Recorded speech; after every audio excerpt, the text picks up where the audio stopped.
So, hi, my name's Pete Fein. I go by Pete Wears Pants on Twitter. I have this blog at website at iwearpants.org or i.wearpants.org. I don't actually tweet all that much, but good to have a Twitter account. I am an agent with a group called Telecomics.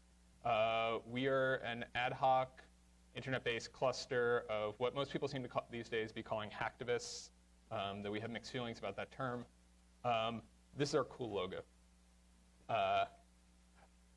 When you think of hacktivists, you probably think of Anonymous because they get a lot of media attention. But there's a long history of using computers and the internet in particular, and technology generally, to facilitate communication and freedom.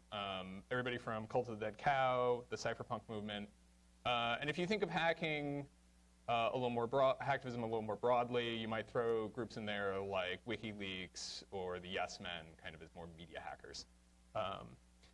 Telecomics is in that broad tradition, that we have more of a cypher hippie twist. This is our homepage.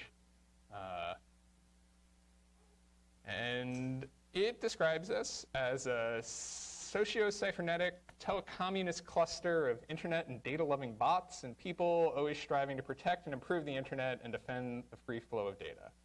Telecomics, just like the internet, knows no borders, technological or territorial. We are mainly, so we're just kind of a network of friends. We're just a group of people, we hang out. There's no mailing address. We don't take any money at all. There's no bank account. There's no formal members. There's no leaders. You don't get a cool badge or anything like that. What we are is an IRC network, mainly. Can we play the hand game? Everybody put your hand up. Everybody come up, put your hand up. If you've never used IRC, put your hand down. Okay, that's awesome. That's like 3 times higher percentage than any room I've ever given this talk to before. If you've never used a network besides Freenode, put your hand down. Wow. Okay.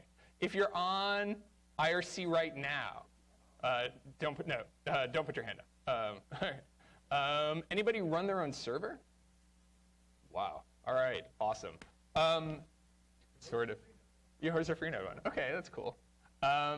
So Telecomics mainly is just this. Oh, this didn't work at all. IRC net. It's on our homepage here, which I just lost. And we hang out on IRC, and I'd like to, and we do stuff. Most of what we have done in the last year and a half has earned us the label Tech Support for the Arab Spring. So we have been pretty actively involved in trying to keep the internet running throughout the Middle East, Egypt, Iran, Libya, Bahrain, and been very active in Syria for the last 9 months or so. I can give you a little tour. We offer people all sorts of different services. We have pads. This one is from a talk I did at Mozilla. We provide DNS, a whole bunch of kind of different tools to help people use the internet in cool and constructive ways. Largely, Telecomics is like kind of a place to hang out and play with technology. Kind of like Notacon or your local hackerspace, and to sort of help out your friends. The people who hang out here have really complementary skills. I'm good at talking, and other people are good at like Bash and Nmap, which I'm not. There's a wide variety of folks who we call ourselves agents, agents of Telecomics. Personally, I'm a Python programmer, is my background. And there are a lot of pen testers and network admins. But there's also university professors and pirates and politicians and punks and protesters, both in the States and overseas. We call ourselves internauts in the sense of an astronaut or an argonaut, kind of that we're explorers and adventurers. And yeah, the other term, oh, does this go down? No. Typo. We like is data lovers. It's another kind of one of our propaganda sites we put together. Basically, the idea that sort of there should be free and open data and access to it on the internet. We think that's cool. Okay. I'm actually going to encourage people. Oh, hold on, I totally got out of order. Pick up this thing. So, sorry. One of the other best descriptions I've heard for what Telecomics is and what we do came from somebody who works on Tor, but more on the policy side, strangely enough. She described the Internet Emergency Response Plan as so. Get a bunch of technically competent people together. The emergency response plan looks something like, get people who know what they're doing together in an IRC channel and get stuff done. But I'm not sure the political scientists are familiar with that much competence in the same place. I was actually at a conference at Yale Law School, maybe about 2 weeks ago, where there were a bunch of lawyers and political scientists, and I don't think they got it. But maybe you guys do, and so that's what I'm hoping for. Because we're hackers, right? I've traveled all over the world in the last year and a half to talk about the work we've done, and trying to explain how stuff actually works in an IRC network, like organizing a conference or a software project, to people who have never worked in that way, where kind of people just show up and you just kind of do stuff, is remarkably hard. I think we get it. I hope we get it. But yeah. I use the word hack here in its original technical sense. We've talked a lot about different things that it means. But for me, it just means a clever technical trick, or using a system in a way its designer didn't intend. In a lot of ways, for me, it's like a mindset. How the heck does this thing work, and what else can I do with it? And there's a level of adaptability that kind of comes along with that. I was out riding my bike once, and some part broke, and so I fixed it with a stick. That kind of attitude towards the world, I think, really captures what it means to be a hacker. All right, I'm just going to kind of move on and talk about more interesting stuff here. Telecomics hacks all sorts of things. Where did I lose this? Sorry. We don't just hack we hack in what I think is the constructive sense. So we don't DDoS servers, we don't leak emails, we don't deface websites. We try to be, I think, more kind of the flip side of that coin, of making stuff and building stuff and doing stuff. And we do that not to just help people overthrow repressive governments, but in all sorts of different places. We hack policy, and we hack the media by getting them to pay attention to us, and pay attention to the stories that we hear. I was originally going to ask people, we have all, to treat sort of this entire talk as kind of a collaborative hack, that we have all this cool technology right in front of us, laptops and cell phones and stuff. And so if I don't actually have anything in particular, I don't really have slides, but if folks want to either tweet or log on our IRC server, it's irc.telecomics.org. There's a Notacon channel. And if you just have questions too, you just want to ask for comments or whatever, and I'm just going to tell some stories about what the heck I've been up to during that time.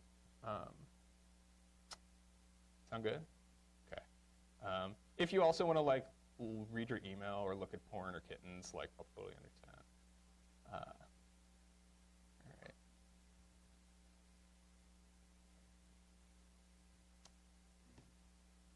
All right. I got involved in Telecomics on about January 23rd.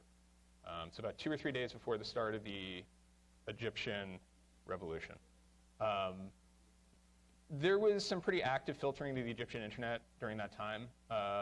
We would help people set up VPNs just out of machines hosted in people's apartments or machines under their control. A lot of our guys are European, a lot of Swedes in particular. There's much higher internet speeds at home, and so they're able to run services like that in a way that we kind of can't really do in the States.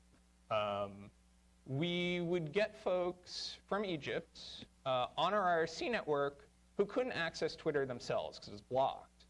And we would take reports from them about what was happening in their neighborhood or just how they're feeling about stuff, and we would tweet on their behalf. So that's the kind of facilitation that we try to do. Telecomics is not just people. There's a real humans and machines here. That sort of, it's not just about setting up a Tor bridge and then telling somebody to have a nice day. It's sort of about helping folks to kind of actively use that. And I think this kind of Twitter facilitation really captures that nicely. And so I don't know if folks have seen this graph before. This is a traffic graph coming out of Egypt. And you can basically see at some point on, I don't know, it's like the morning of the 28th, they just pull the plug. They pull the plug. They didn't actually physically cut the fiber, because that would be expensive and incredibly fucking stupid. But they went to the ISPs and said, turn it off. Just turn it off. And that was really a shock, even to us. I mean, we were in the thick of it. But to think that a country would completely cut itself off from the global communications network as much as it was able to was really kind of unprecedented. And just like, what the fuck? Like, what the fuck do we do now? We went back to some old 1980s technology. We used dial-up modems. We put together about 500 dial-up modem lines across the world. European ISPs and individual users, we wrote a how-to and kind of spammed that out for people to dial up and get some internet access. About 60% of Egyptian users were on dial-up before the revolution anyway. It's about 20% Wi-Fi, 20% wired, 60%. So that hardware is already there. The other thing we did is we sent fax spam. We Googled up the phone numbers of fax machines in copy shops and universities and hospitals, and sent a fax with messages of support and communications advice and practical stuff like treatments for tear gas to all of these fax machines that we could find just using free internet faxing services. We know the tear gas stuff worked particularly well. More cool things we had a ham radio operation. That got up to about 130 people in that channel alone. That didn't actually succeed. We didn't actually make contact with anybody on the ground in Egypt. We can talk more about why if people care about ham. Yeah, sure.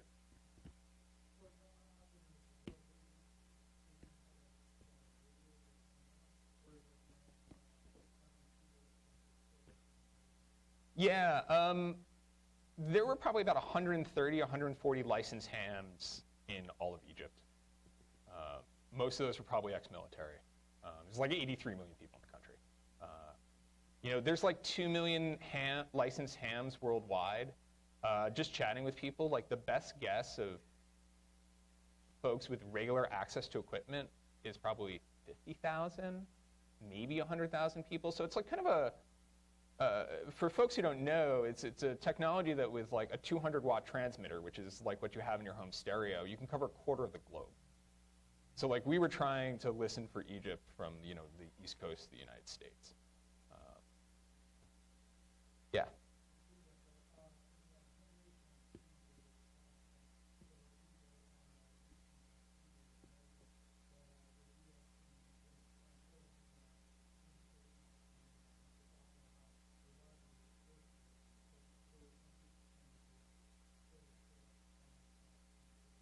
Yeah, I mean, just coordinating. So a lot of what I do is just coordinating people and getting people to work together. So I'm not actually a ham. I just was hanging out and somebody said, hey, should we try ham radio? And I just kind of have an intellectual interest in pirate radio and such things. And so I just kind of ran around the internet and found people who wanted to help. I ran over the ham radio channel on Freenode. There's one or two other ones on some other Star Chat, I think. I don't remember exactly. I spammed forums and just tried to recruit people and then kind of say okay, what do we actually need to do here? Some cool project ideas. Oh, that was the other thing. Is like, I totally forgot. Project ideas came out of this. Like, some folks were talking about making a ham to Twitter gateway. So, well, in some sense, the project was a failure in that we didn't make contact with anybody in Egypt. You know, just in terms of breathing some life back into that community and kind of opening up some new debates about the involvement and kind of political stuff. Did come out of it. More cool projects, just because, I don't know, it's fun to talk like about the geeky stuff a little bit that I don't usually get to. We ran a project after, at this point, you know, like January 28th, January 29th, to the guys like Nmap the entire Egyptian IP address space in about 36 hours. If you think about how long it would normally take to Nmap a whole country, it's like a few weeks, right? Because it's a lot of IPs. But there were so few machines up, they found about 5,000 of them, that it only took a handful of hours. We found like printers and like 1 or 2 cameras. What we did with this is they wrote some scripts to inject human-readable messages into the web server logs. So we do something like get, we are Telecomics, get, we come from the internet, get, we come in peace, like get, dial up, you know, phone number like 12345, whatever.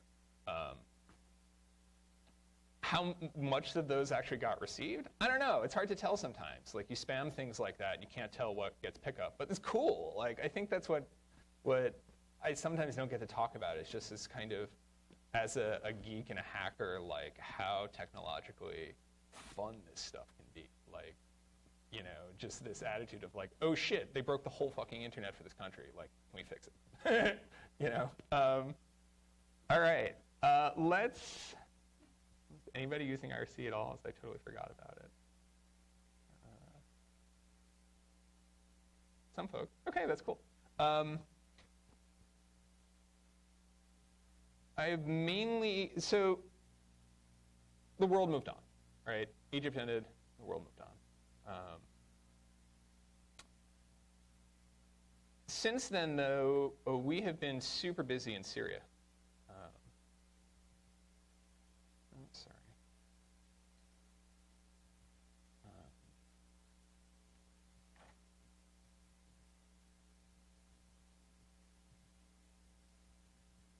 We started our Syria operations July of last year.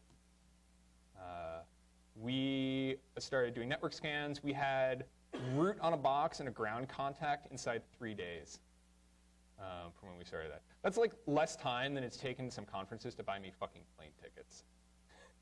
You know, like for a system in which nobody's actually in charge, nobody's giving orders, like we're remarkably fast and we're remarkably effective, and like we're all volunteers, nobody gets paid. Like if you just flake out in the middle, like, you know, that sucks, but you know, like there's nobody gonna come and yell at you or anything like that.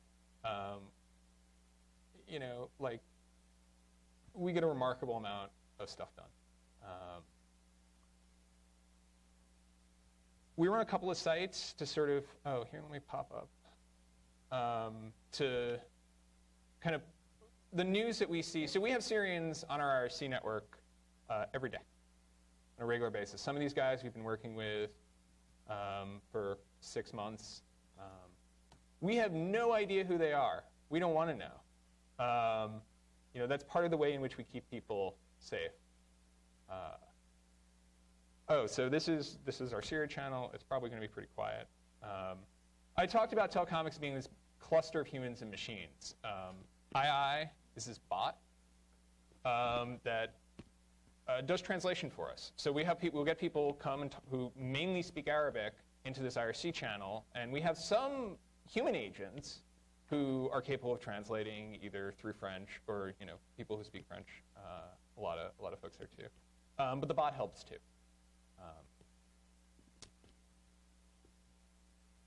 We've come up with a couple of different sites, and it's sort of been a struggle to kind of get the news that we receive through these channels like out to the world. Right? That's kind of what we want to do to facilitate communication. We've set up a few interviews with the mainstream press. It's been difficult. The European press is a little better, but the US press in particular wants real names. insists on real names. Like, I could give them somebody in Detroit on a Skype connection who speaks Arabic and tell them they're in Syria, and they won't know. But you talk to these people, and some of them will actually, generally not Skype, but will use IRC or have email accounts. Some people will use Skype for 10 minutes, and you know they're in Syria. And we won't tell you where, we won't tell you their name. But I don't know, I guess that's journalist for you. So we run this news site. And so this is, again, accessible from the bot, and this is kind of, we just tweet out news about what happens, everything from network connections to news from the ground about protests and stuff like that. The guys also built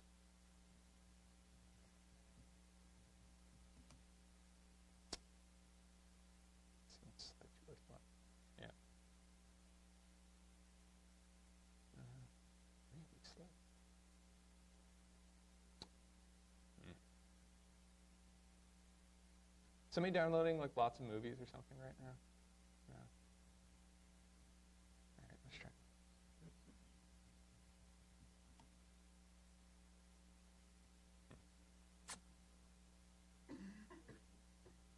Find something interesting. Okay. Oh wow, that's interesting. So like all sorts of stuff that we kind of put out, like here's some document from the Syrian government detailing all the specs of their internet backbone. That sounds cool. All sorts of stuff we find. The hands-on work will involve helping people set up with Tor, VPNs, other kinds of encryption, PGP, OTR for instant messenger chat. What? We do use ITP a little bit too. We'll run some darknets internally. So like that pad I showed you earlier is a collaborative editor. Some of the guys get together a darknet kind of that has some services for, a kind of more handful or trusted Syrian. I don't actually know what's up in that much. Like nobody consults with me.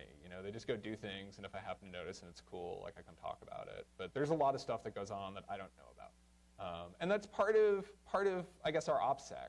That if we have a Syrian who's new and shows up and he needs a VPN, we don't discuss that in a public channel, right? Like with like 30 or 50 people.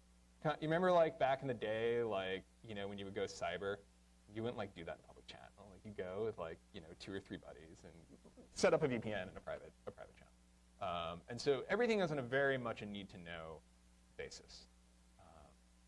Because this channel is totally public. We get journalists, we get lurkers, we know it's logged. We get people who are occasionally curious about who we are and where we're from. We're pretty sure those are Syrian government agents. And so just kind of, when we get somebody we want to help out, we get them set up technologically and kind of give them an intro to OPSEC and then kind of bring them back in. And we want them to participate. Let's see if this came up at all. No.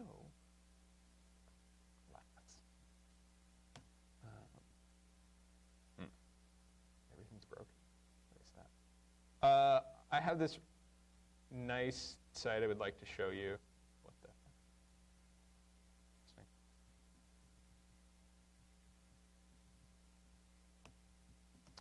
All right, I don't know why it's not working.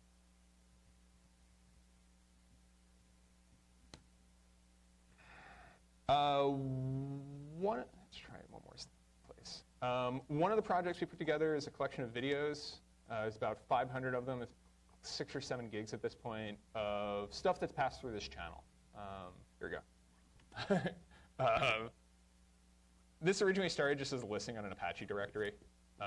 This is everything. This is basically stuff that we have helped people publish or people have brought to our attention. And there's a really nice site called Syrian Stories, which seems to be down right now. We partnered with some journalists to kind of help give this a little better. Should we watch stuff? Should we find stuff that's not horrible? No, let's skip it. See what else I had here I want to talk about.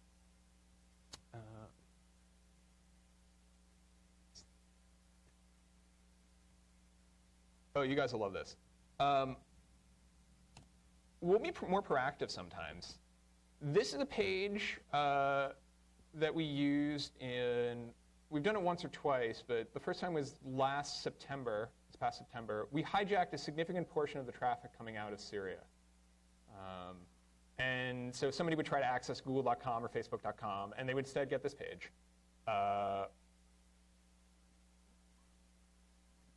Which was a message about surveillance, and then a link to some tools about how to actually get around that.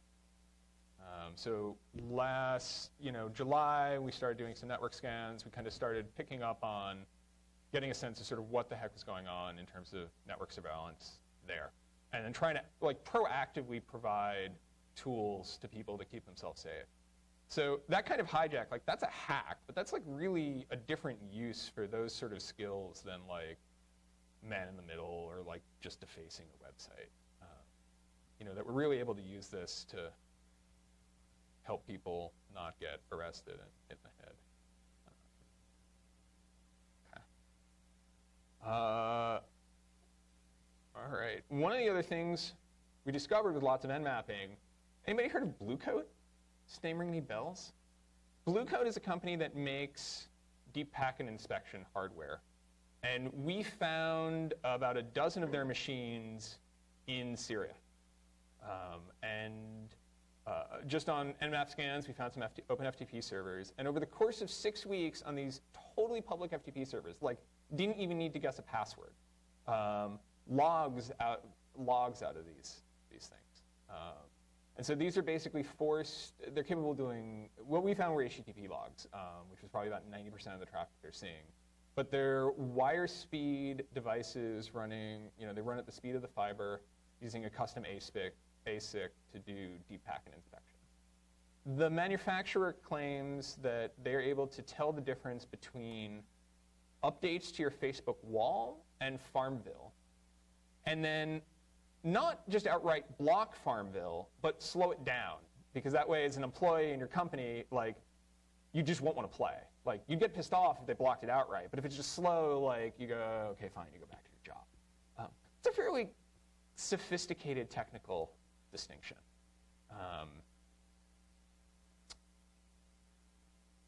We found the HTTP logs out of these things. So basically, these are enhanced Apache logs. So the source IP, the destination IP, URLs, what URL people are trying to get, host name, stuff like that.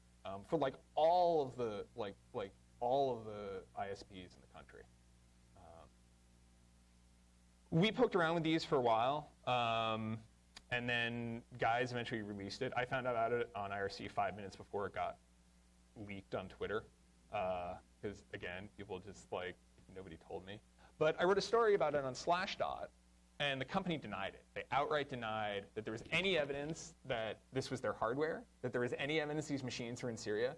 Where line 2 of the header says Blue Coat. Stop bullshitting us.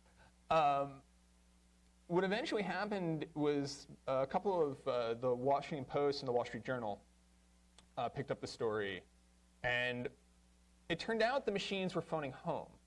That they phoned home not only to Blue Coat's headquarters, not only for software updates, but for collaborative filtering. So if they saw some weird traffic passing over the wire that they couldn't analyze locally, they'd send a sample of it home, and within 200 or 500 milliseconds, Blue Coat's cluster back at HQ, which is pooling this weird traffic globally, would try to give it some sort of categorization. That's creepy enough, right? That there's and there's a lot of these things out there, that this company is sniffing and sort of pooling interesting traffic across the globe.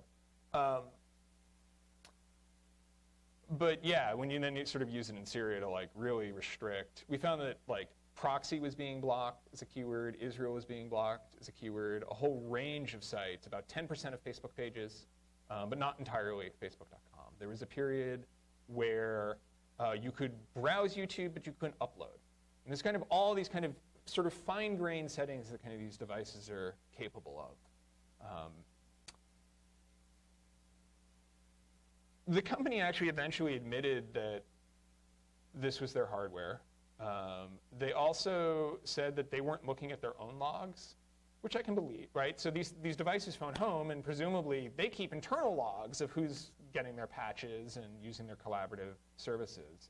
And they just claim that they weren't looking at all.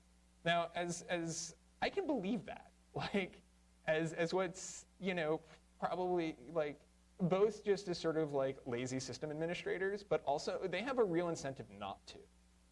Because this kind of equipment, you know, like, causes huge media outcry. Like, they have an incentive not to know where this kind of censorship and surveillance gear goes, because it's really bad press for them when it winds up in Syria.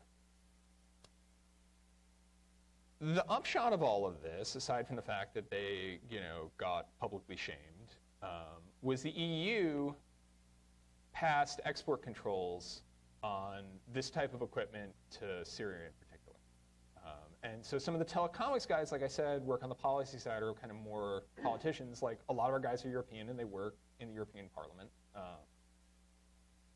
Worked on some of that too. And so this is kind of really, I think, Telecomics at its best. Like, all the way from, you know, Nmap scans through kind of getting the media to pay attention through it by writing a Slashdot story at first, to actual policy change, like to actual real-world change. This is kind of the cool stuff that, like, we can do as hackers to make our world better. And that, I think, in some ways, is a lot of it about what Telecomics is about. Let's see, what else I put on. Anybody have questions about DPI? No?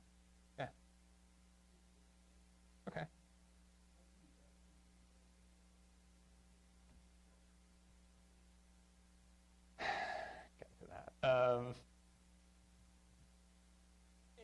At like the infrastructure level, I think it's probably a little late for that. I don't know if people saw, like, the NSA is building this huge, huge data center in Utah to, like, store all of the internet traffic. You know, like, and stuff like that. Telecomics' attitude here, like, we work on the policy side. Like, personally, I'm not interested in mainstream politics at all. But I don't think we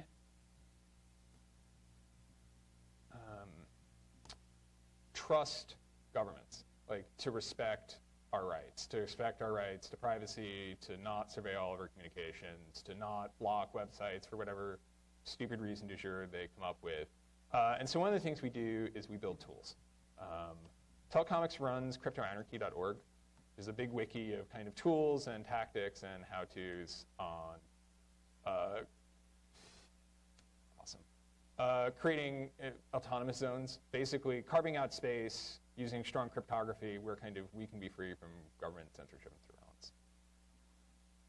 The other way we other thing that kind of came out of Syria that sort of relates to your question is this project we have called Blue Cabinet, which is a collection of docs, basically. Pick some interesting ones. On, I think it's like 200 or 300 different companies that make software and censorship hardware and surveillance gear. It's like this huge list, and sort of all and this is the one on Checkpoint. There's like dozens of companies. Just as a way of sort of starting to get a handle on who the heck is out there and who's actually selling this and what this gear is capable of. And so this is a public wiki. Our wiki's at rerebuild.telecomic. I'll get through all those things at the end. I think the next lead, this is actually a decent lead into the other thing Telecomics was involved in. You know, we blocked out our site like Sopa. I think the Sopa protests was a start of the internet starting to exercise its muscle a little bit in defense of itself. Like, this wasn't like the internet, you know, we've seen the internet rallying up for like particular causes, like save this cat or, you know, don't pollute this river, but we haven't really seen it like quite to this degree, like rally up in self-defense of the, you know, it's kind of cool.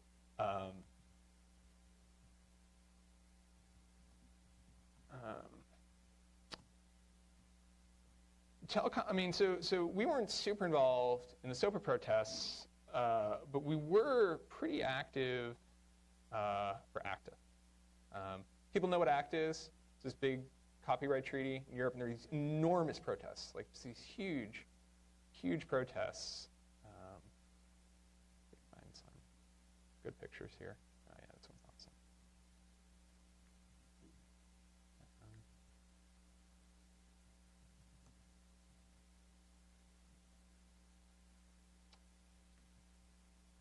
And so Telecomics kind of served as this like global back channel for the ACTA protests. This is some photos from Stockholm. So we had a channel of about 20 or 30 people. About half of them were Polish, because Poland is awesome. And we can talk about more about why, because that's where the ACTA protests kind of really kicked off. With folks from Polish NGOs, weird hacktivists hiding out in their internet fortresses in Chicago, like me, European-level NGOs, French, all the kind of a range of different people. Some people more on the like public interest group, policy side, where we basically just kind of hung out and sort of coordinated strategy and kind of chatted. It was really quiet, actually, most of the time, because we were all so busy. But this is like, when I talk about Telecomics as a network of friends, like it's all these people who are like really into the internet and like making an awesome internet. And like, so yeah, like it's sort of a natural place for that kind of low level but sort of important organization to go on. And like, again, like there's no like, this is not like a central secret committee. It's just an IRC channel. And it's even a public channel. You just have to know where to look. But it's really just a place where we can hang out, and the people who are interested in kind of, you know, the ACT in particular, can hang out and chat and coordinate, right? Because the intellectual property lobby, like, they do that. So, like, they go off and conspire in back rooms with politicians and shit like that. So why shouldn't we, right? Let's find some cool pictures. One of the cool things, and so, here we go. So most of the pictures people probably saw, right? So huge protests, huge protests. A lot of the pictures, right, I mean, you probably saw were anon. We can kind of talk about the relationship between anon and Telecomics here a little bit. One of the things that kind of came out of this was Telecomics also was the IRC channel host, at least, for what was something in Poland called Debata Acta, which means ACTA debate. And so Poland had all these protests and had them really early, and like lots of people, like lots and lots of people in the cold and showing up to protest against not only, I think, the restriction, you know, what the perceived censorship, but also the process. Like people just couldn't. I've talked to folks. People just couldn't believe that this treaty was going to pass. Like that nobody knew about it, right? Like some of us might have known about it, but we're geeks and we care about like IP and intellectual property and copyright. But like just average folks in Europe who like, you know, showed up like all of these places in the like thousands. The outrage was not just like hands off my internet, but also I think frustration at the secrecy of the process. Just that this was about to pass and people had no idea. They had no, like how the heck could that happen? Like how could they go behind our back and do this? I think much similar with the austerity protests in Greece, where people just feel like their governments are kind of totally out of touch. One of the cool things that came out of this in Poland was this event called Debata Acta, which just means ACTA debate. But Poland, the Polish prime minister, like sat down with his country's internet, like on Twitter and Facebook and Google Plus and IRC, because they thought those other services weren't open enough. And for 7 hours had this debate. It was broadcast like on a live audience, like with the stuff projected up. It was broadcast on national TV for most of the day. 7 hours about ACTA and the future of the internet in Poland. Like, that's awesome. It's awesome. Just as you know, an exercise in direct democracy or kind of participatory democracy of the sort that Occupy Wall Street, I think, is trying to do, or I think the kind of the model we try to run our hackerspaces on. Yeah, it's really, really cool.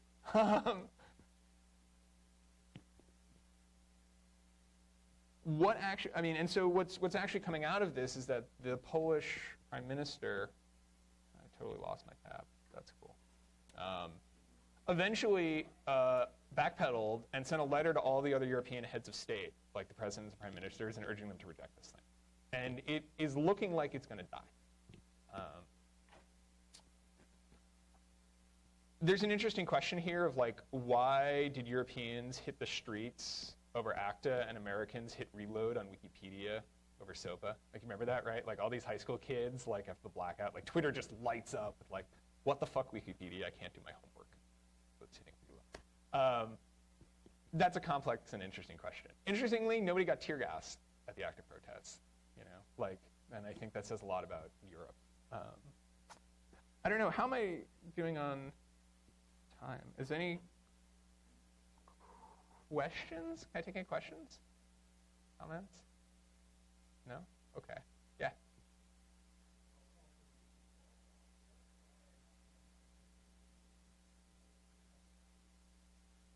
Okay, sure, we can talk about mesh networks. I think mesh networking is really cool. I think it's potentially a sort of interesting technology. Like, everybody's really hopped up on it right now because of the sort of centralization of our communications infrastructure.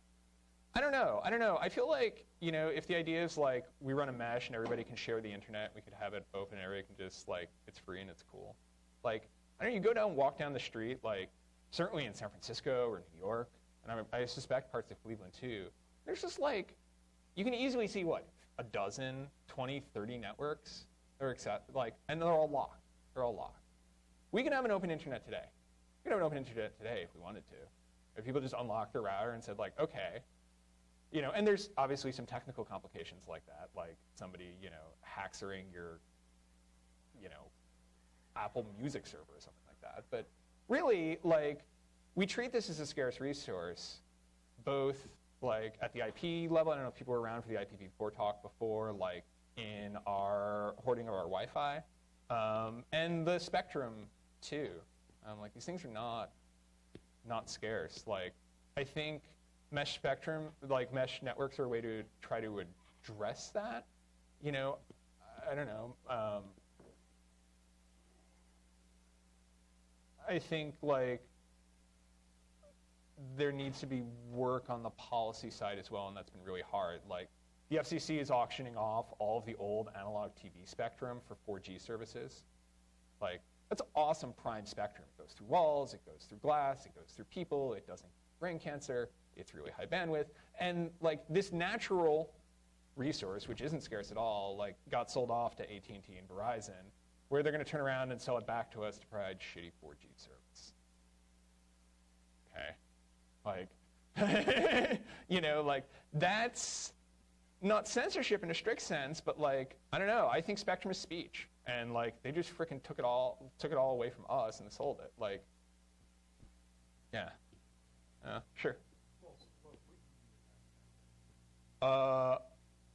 You know, in my ideal world, it's ours to use. Like, I think that there needs to be some way of sorting out like people not stomping each other's toes, but for the only solution to be to just sell that off seems really inefficient. I'd like to be more space for people to experiment. I'd like to be more space like for people to hack and play around, you know, not with just no ways of communicating like over IP, but over some of the like lower level modes, like, you know, whether that's actual circuit bending or, you know, like the dudes with the ham radios upstairs. Yeah, I don't know. I'm not enough of a Wi-Fi or spectrum geek to actually have a good technical answer. It just bothers me. Yeah, totally. Let me see if I can find. So my goal here in coming to give this talk is to sort of get people Like, one, because this stuff is cool, but also to get people inspired. Like, I go around and I do these talks, and I've like literally been all over the world, and it gets really tiring. And like, not because I'm looking for attention. Like, fuck credit. I don't care. I don't care. Like, I do this stuff because I believe in it. And I go around and I talk about it because I'm looking to inspire people. Like, you know, just to think differently about free speech in a digital age, but also at like, what I'm hoping to do here at like a more technical level. And so if people are cool, I wouldn't mind going through some of just kind of the projects, ideas we've come across in the last like year and a half, see if people get excited about them. On the circuit bendy front, we came up during Egypt with a plan, what we called the AM/FM plan, was basically trying to build analog radios out of repurposed consumer electronics.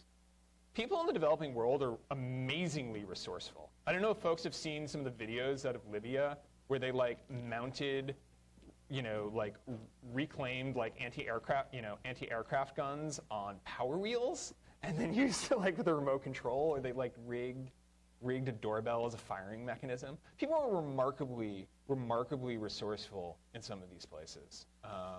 And so we were trying to come up with how-tos, like another form of a care package, like leaving somebody a zip file with Tor or Firefox plugins, or like a fax care package, but like using kind of our time and our technical knowledge to come up with how-tos for people to build stuff on the ground with the equipment they already have. Like, Telecomics doesn't do ground ops. We don't plan protests. We don't do anything violent. Like, we don't ship hardware. Like, we don't do sat phones. Like, it's hard, it's expensive, you have to know how to send it to. So like, if what you want, you know, like, what can we build with what's already there? One of the things we came up with but didn't finish was building two-way radios, basically walkie-talkies out of repurposed consumer electronics. I don't even know how to solder. But apparently, if you take two like alarm clock radios and smash them open and cross like 3 wires, you have 1 unit of a walkie-talkie. And if you build a couple of these, you know, you can get maybe a mile, like 2-kilometer range, so like 1.5 miles, which if you're looking to organize in Tahrir Square, it's probably awesome, right? Yeah. Do you have it?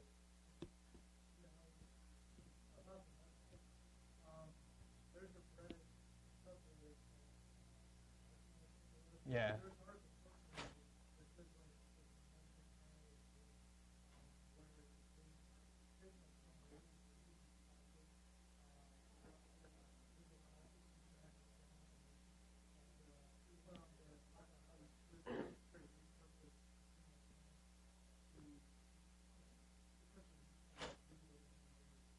Yeah.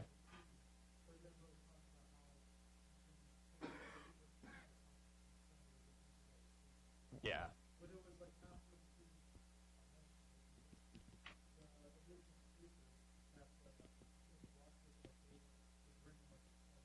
Okay. Yeah, exactly. Like, the use of old technology here, like, is just, you know, like, the internet is made of glue and popsicle sticks. It's not actually a bad thing, because that means when it breaks, like, we can go get some more glue and go get some more popsicle sticks and go fix it. You know, like, whether that's with modems or IRC or whatever. Okay, some more projects. Oh gosh, these are all too long. These things are all really boring, so visually. I'm actually not a huge fan of mesh nets for the developing world. I'm going to go out on a limb and say that I hate the Freedom Box. I think that people with the Freedom Box, it's like a plugged computer that can maybe take a monitor and a keyboard and does mesh networking, and you just plug it in. It's like $100, and it ships with Linux and all this awesome stuff. And it's kind of in the design phase, and it's going to solve like all the world's problems. Like, I'm glad like that's a development effort, but that's a very Western-oriented approach to solving these problems. Like, you know, your problem is you need secure communication or redundant, reliable internet, and so let's make a product. Let's make something else we can sell, like sell the developing world. Like I said, I'm a really, you know, like for $100, like that's a lot of money, and even somewhere like Egypt. which is relatively wealthy. Like I said, I'm a really big fan of what's usually already there. And also sort of just throwing out what you don't need.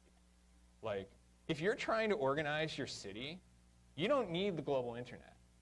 If you're trying to organize your neighborhood, you don't need the global internet. Like, you don't need Facebook, maybe even to organize your whole country. One of the ideas we came up with, and this was a project we called intranets. So basically using a combination of laptops and Wi-Fi routers, already there is nodes with Linux CDs, so nothing to flash, and running Usenet. Anybody remember Usenet? Usenet was like the, yeah, right? Usenet was like, huh? You run a Usenet. Oh, that's awesome. Usenet is like a store and forward forum. Think of like 4chan if you want. Yeah, like that easily supports anonymous posting and was designed for disconnected operation. Like back up in the day where you didn't have a full-time connection to the net and you had to dial into your local university server and get your news. Right? You would download like all of these messages on a bulletin board. Could we do something like that, in Syria? Could we do something like put a live CD distribution together and send people out wandering around with a laptop, connected, as an uplink to a Linksys node, and it's like your local Usenet delivery. Like you put a web gateway on it, and so grandma can just connect from her Windows PC and read some messages and post new ones, and just put this in a backpack and like send guys out wandering around. They don't even know who each other are, and the nodes just sync up. The nodes just sync up, and you just pass in the night your Usenet messages. Can we get coverage of Syria? Like, can we set up a local communications system for Homs, which is a city that's been regularly cut off? Like the DSLAMs are unplugged. So like the DSL lines, we can tell like one of the dudes has access to some router, and you can see that the DSL equipment's physically unplugged. So can we like leverage something locally to try to give those people just communication there and then kind of the outside world? Other cool projects if we can get people excited about, we have a project called Nmap All Things. Basically, we took about a dozen countries that are pretty well known to censor their internet and trying to replicate what we did in Syria. Like just let's scan these entire networks and see if we can find some more. I'm out of time, huh? Okay. Yeah. Censorship, hardware, surveillance, hardware, stuff like that.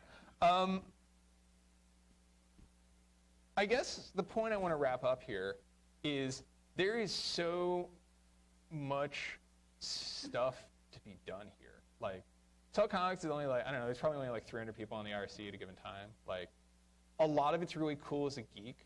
A lot of it is really technical, if that's your thing. But a lot of it's really not technical, too. Like, this movement needs writers, and it needs artists, and it needs trolls. And it needs also groups besides us. Like, we got up to about 500 people during Egypt, and it almost broke us. Like, that's just too large. Like, we want people to go copy us. If you want to come and hang out and get some ideas and, like, work with us, that's awesome. And if you want to go home and start your own, Telecomics node, like, come talk to us first. But, like, if you want to start your own cluster and you want to call it, like, helping puppies because puppies are cool, like, whatever. Like, go do stuff. Go do stuff. I think, for me at least, that is at most what it means to be a hacker. It's just, we don't just sit around and plan, we don't sit around and talk, we build things, we make things. And maybe we can do that to make a better world for ourselves and for people on the other side of the world. So yeah, thanks a lot.